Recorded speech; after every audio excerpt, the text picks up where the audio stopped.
Hi guys, welcome back. Lesson how to change Google Gemini voice on your iPhone and iPad.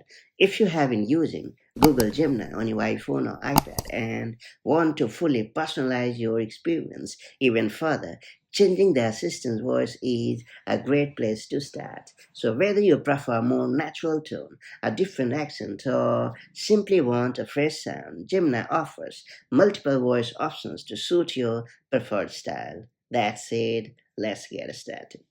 So first we have to launch the Google Gemini app on your iPhone or iPad.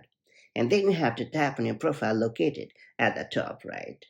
After that, you have to choose the settings option in the menu. Then you have to choose Gemini's voice option. After that, you have to swipe left or right to find the preferred voice such as Nova, Vega, Orion, and more. And once you have picked it, the right voice, make sure to tap on the select button at the top.